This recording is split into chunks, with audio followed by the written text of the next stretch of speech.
Tonight you will hear Mr. Cotton in the exciting drama Foreign Correspondent, which was nominated for 4 different Oscars.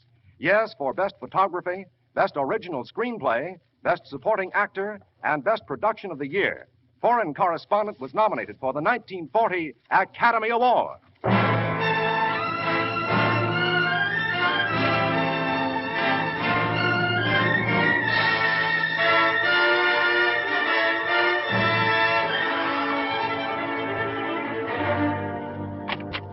Well, come right in, Miss Green. Put on your glasses, sit down, and take an epic. No, Miss Green, this is not to be an editorial for the Sunday edition. This is to be some notes on my lurid past. You see, before I came here to Springfield and bought this paper and became a substantial citizen, I was a reporter, Miss Green. Johnny Jones, Foreign Correspondent.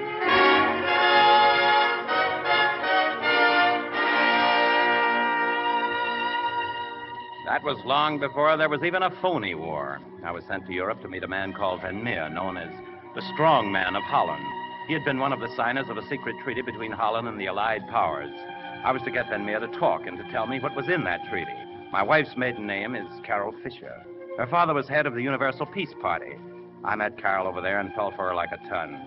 When she went down to Amsterdam with her father, I went too. There was a conference there, and I intended to kill 2 birds with 1 stone. For Van Meer was to be the principal speaker. I had met old Van Meer in Paris, so I didn't have much trouble nailing him when he got out of a cab in front of the conference building and started up the steps. He didn't seem very happy to see me. Why, Mr. Van Meer, how are you? We somehow seem to lose each other, sir. Don't you remember me? I'm the American reporter from New York. He seemed anxious to get away from me. Seemed not to remember me. Just then a photographer jumped out in front of it. Hold it. Picture. The guy pointed his camera at this Van Meer, and Van Meer's eyes got very big. And then I saw the gun in the photographer's hand. It went off then.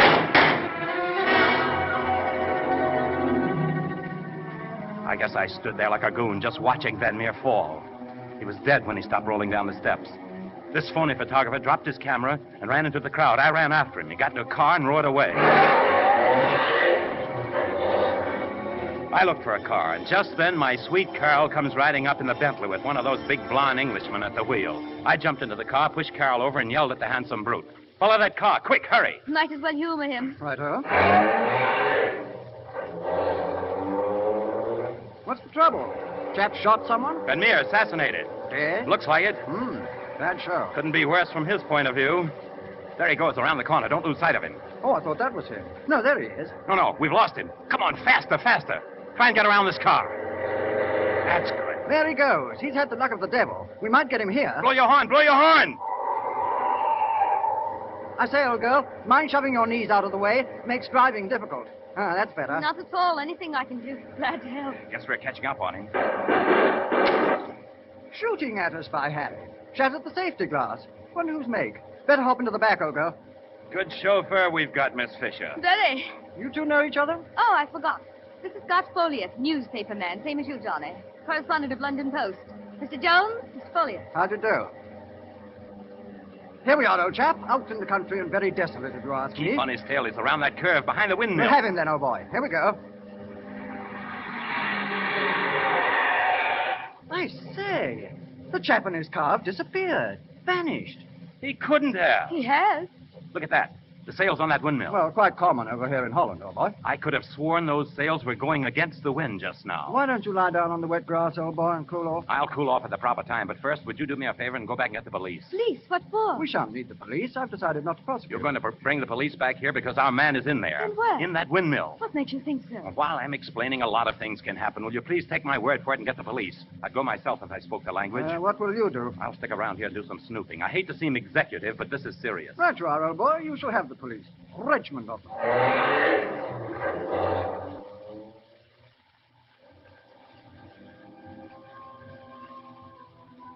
There I was on a lonely flat plain with nothing but a windmill for company. Suddenly the mill stopped, and the sails reversed themselves against the wind. At the same time, I heard the drone of a plane. Then I knew. The reversed sails were a signal. The plane came into land. I crept up to the mill. There was a shed there, and in it the assassin's car. I went back and into the mill. Then I heard muffled voices. I crept around some more and found a wooden staircase. I went up. There was a door with a key in it. I heard someone coming after me. I pushed backwards into the room, closed the door. I was in the transmission room, the room with the wooden gears connected with the big sail outside. And I stood there listening. Suddenly, I almost jumped out of my skin. A weak voice spoke.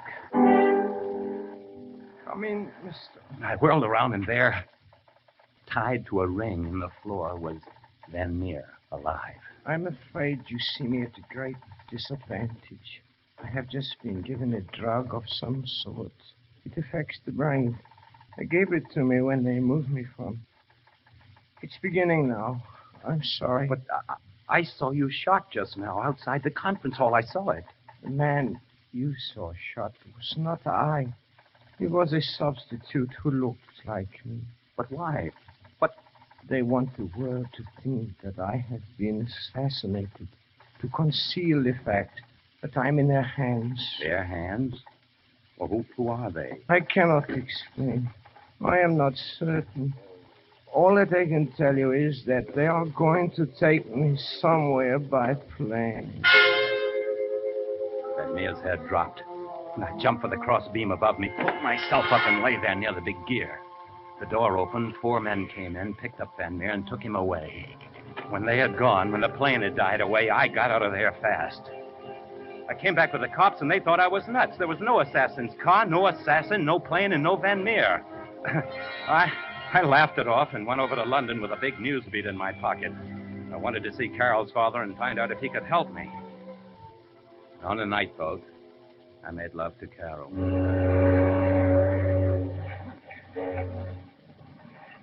Penny for your thoughts, Johnny. I was thinking of those guys who came into the mill and took old Van Meer away. They sounded like Nazis to me. Imagination. Maybe, darling, maybe not. I got one good look at the leader's face, and, well, it wasn't from the county cork. Hard being happy with the world falling apart. The world isn't falling apart. Just governments. It's the same thing. Well, only governments don't sit in the moonlight wearing shawls and looking beautiful. They're certain to march into Poland. Tomorrow, but not tonight. Look, I'm in love with you, no matter who marches where. When you think of what may happen, love doesn't seem so important. I don't know. It survived a lot of wars. Now, will you forget the fate of Europe for a minute? I'm in love with you and want to marry you. I wonder what Father would say. About what, the fate of Europe? No, about our marriage. You did ask me, didn't you? I've been pleading for hours. I think he will be pleased. I'm sure he will. Everybody will be pleased. England, America, and me too.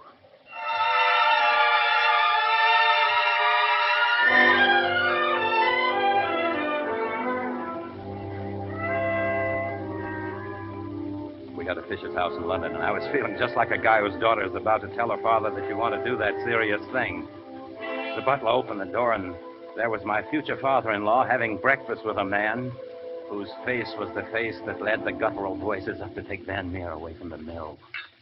Carol, my dear, what a pleasant surprise. And you didn't even wire me. Father, I hope you don't mind us barging in like this. Johnny brought me over on a boat. Mr. Krug, how nice to see you again. Oh, but of course you haven't met Mr. Jones. Mr. Krug. Mr. Krug is with an embassy here. I think I shall have to be getting along, Mr. Fisher. Shall we settle on the wording for the peace petition now, or leave it till later? Oh, we might as well clear it up now. You'll excuse us. Go right ahead, Mr. Cruden, to my study. Father, could we have just a moment? It's terribly important. Why, certainly. I won't be long. Mr. Fisher, get the police quick. Van Meer isn't dead. Van Meer isn't? Why, that's fantastic. They kidnapped him, then shot his double. I saw Van Meer afterward in a mill in Holland. That man, that Krug, was with him. Krug? That's ridiculous, Johnny. We've known him. I know, dear, but Mr. Jones says... I tell you, I spoke to Van Meer. He told me they were taking him somewhere by plane. They must have brought him here to England. I've always felt a little uneasy about Krug. Mr. Fisher. I'll keep him there. Coming, Mr. Krug. Be careful, Father.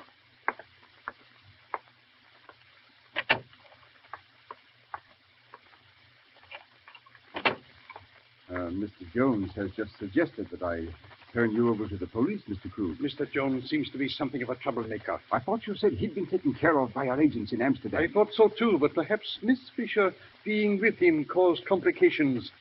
It would have been ideal if she had been in our confidence. So deuced inconvenient his coming here. The dash it all is in my home. He must be stopped. Yes, but I always find the sordid details somewhat distasteful. As usual, I shall endeavor to relieve you of them. You remember Rowley? Rowley? Oh, yes, the little man who used to work in your father's stables in Austria. I shall get Rowley. Hire him as a private detective to guard Mr. Jones. Guard him? Very delicate of you, Crew. Very.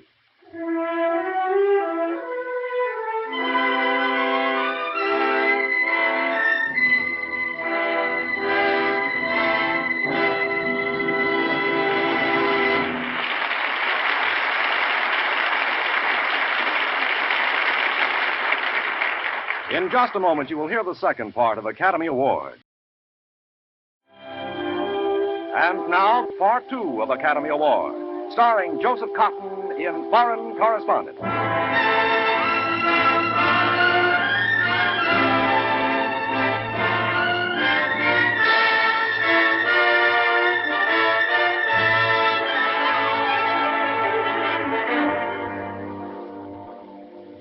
I should have known that about Fisher, but I didn't. And I took his word for it that I should wait and get a bigger story after we'd found Van Meer. Carol naturally sided with her father. She was afraid to let me go out alone, and Fisher put on his boogeyman suit and scared me, too. He sold me on the idea I needed a bodyguard, and that's how I got Rowley. I didn't get wise to him even when he pushed me in front of a truck. Hey, you! Somebody pushed you, sir. It was me, sir. If I tried to pull you back, you'd been caught. It was push or nothing. Oh, smart work, Mr. Rowley. Thanks very much. After all, sir, that's what I'm here for, isn't it? I'm late for a date at the American Club. Here, let's take this cab. American Club driver.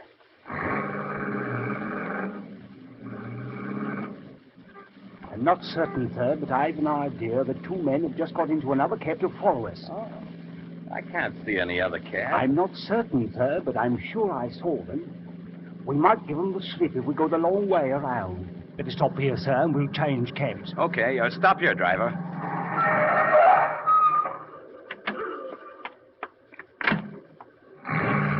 Now, sir, no use waiting for them to catch up. Our job is to give them the slip. Well, let's get another cab, then. Wait a minute, sir. We're in front of the cathedral. Well, let's go in there. Do you mind not going in, sir? I saw by the notice that it's a requiem mass. Oh. I hate to be so fussy, sir. I say, look at the sign, sir. The lift takes you up to the tower to see the magnificent view, and then there's sixpence. Well, let's go up and look at the view, then. Come on.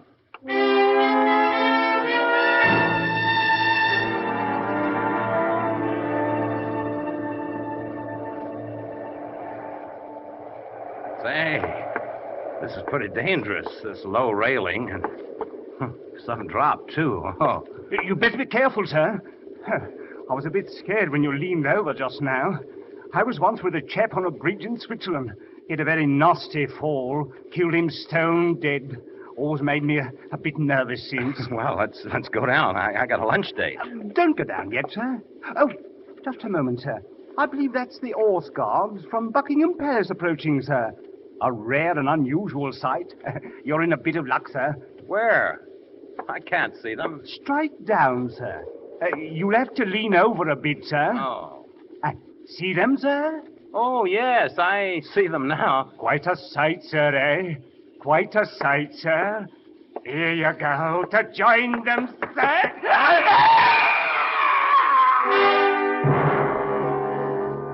I don't know what made me turn aside suddenly. One of those hunches. But just as I did, Rowley, with his hands stretched out to push me, went hurtling by and over the rail and down to a horrible death before the crowd below. The thing that sent chills up my spine was that I knew then that Carol's father had tried to have me murdered.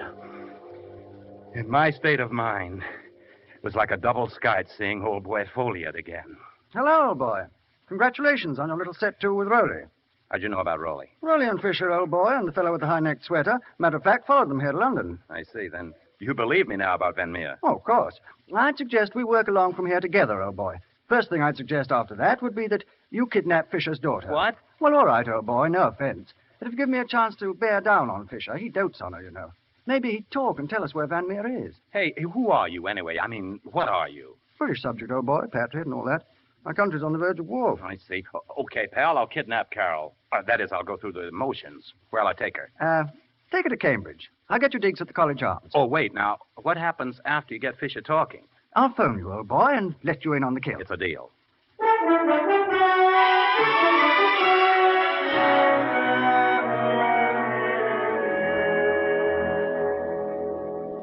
Johnny, what's the matter with you? Oh, nothing. I'm just relaxing here in the College Arms. You'd better be nice, or I'll send you back to your own room without supper. Okay. Look, Carol, we got to talk. There's something hanging over our heads, and before it falls, I want you to know that no matter what happens, Johnny, what's wrong with you? What are you talking about? Wait. Hello? Oh, hello, old boy. This is me. Oh, yes, what happened? Fisher's gone. Our people found out where he went. Take this down. 242 Charlotte Street, Tottenham 242 Court Road. Charlotte Street, Tottenham Court I Road. think you better get there as fast as possible. I think that's where they have Van Meer, right? Check. What is it? Carol, I've got to go back to London fast. I want you to stay here till I come for you. Oh, no, you don't. I sense trouble, and I'm not letting you out of my sight. I'm not going to try and talk you out of it, but now remember this. No matter what happens, I love you, darling, with all my heart.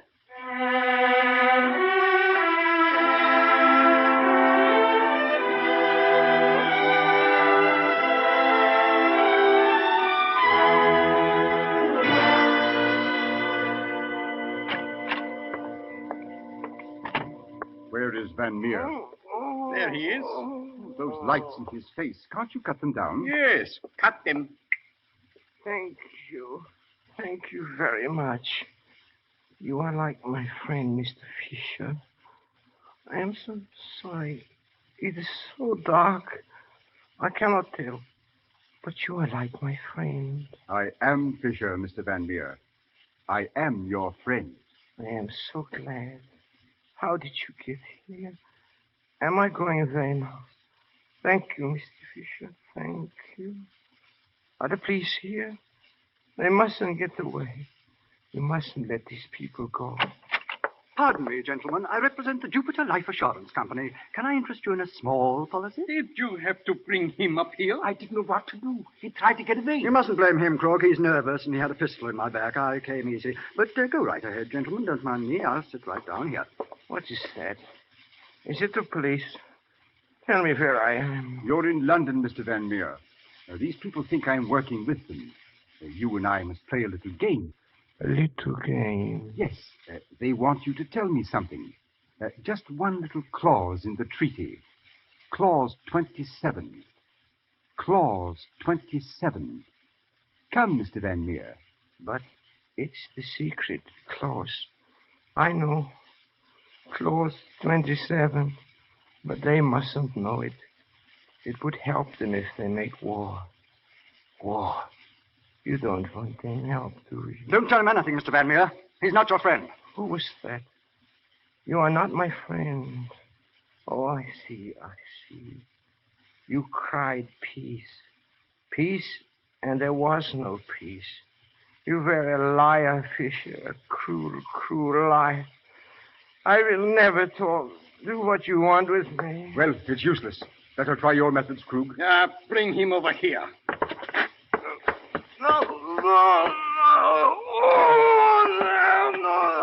No more of that. I talk. Then talk. Oh, in the event of invasion by an enemy power, Her Majesty's government solemnly pledges that. Steady, Van Meer, steady. Alfred, Get him.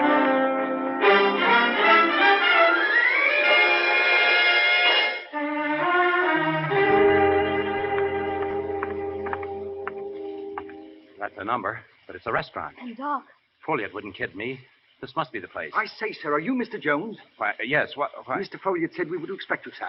We shall get a signal from Mr. Folliot any moment now, sir. Say, what is this? Who are you, and who is Folliot? Sorry, sir, but Mr. Folliot will explain. That is, if Mr. Folliot is still alive. There it is, sir, the signal. Stay here, Carol. No, my father is in there, too. I heard what Scott Folliot said to you on the phone. I'm coming. Come on, sir, we're closing in. Carol, you're not coming. Darling, I love you, but I've got to do this. Right into my arms. I had to do it. Had to sock a holder. I'm going in.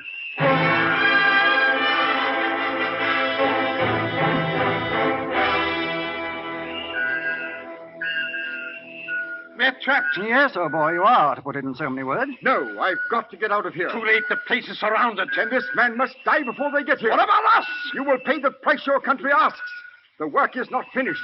I must go on. Very well. Sorry, Folliot. This is war. Think nothing of it, old boy. Go ahead and shoot. No, I'd feel silly if I were you, Krug. Taking the rap, holding the sack, as it were, for Fisher. He wants to sell out so as his daughter won't find out he's been a Nazi spy. So the daughter, eh? Do as you're told. That's an order, Crew. Why should we die and let you get away because your daughter doesn't know about you? I have a daughter, too, in the homeland. Shoot, you fool. Quickly. Yeah, I shoot. Ben, where are you, all of you? Drop those guns. Folliot, you all right? Hello, old boy. Mighty happy to see you. Fisher. He's been shot. Yes, old boy. I talked Krug into it. He's dead. Yes. Take those people away. Van Meer. He's just barely alive. But he didn't give us away on that treaty. Was Fisher really... Yes. He was in charge of those Nazis. Carol? Oh, innocent old boy. Doesn't know a thing. What am I going to tell her? Fisher was a Nazi, though only half German. She's all English, old boy. You could tell her father came here to talk to Van Meer and was trapped. That true? Well, yes, old boy. Only it was we who trapped them. And who are we? British intelligence, old boy. Better get to a cable office. You have a whale of a story for your paper. Yeah, and a whale of a story to tell Carol, too, old boy.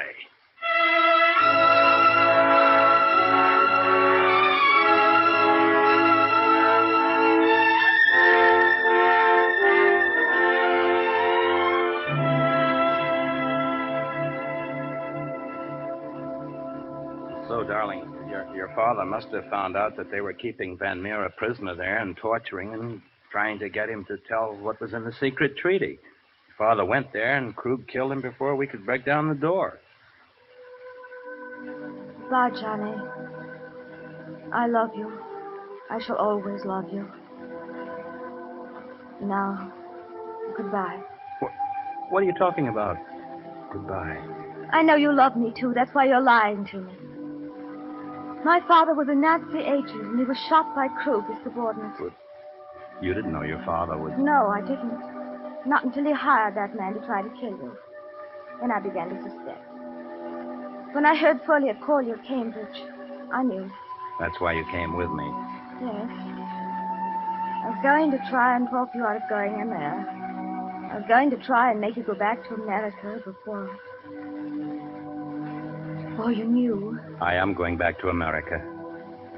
Oh. Oh, yes, of course. I'm going back with my wife. Johnny. Carol, my darling, you couldn't possibly help what your father was or did. Now, come on. I've got the tickets, and we'll start all over again back in America. No, Johnny, no. Killing is just beginning. England is at war tonight, and I'm going to stay and help make up to her some of the things my father did against her. After the war, if we're still alive, my darling, come back to England and ask me again to be your wife. I see. I guess I see. All right, darling. I'll be getting along on my boat. Until tomorrow, Johnny. Whenever that will be. Yes, darling. Until whenever that'll be.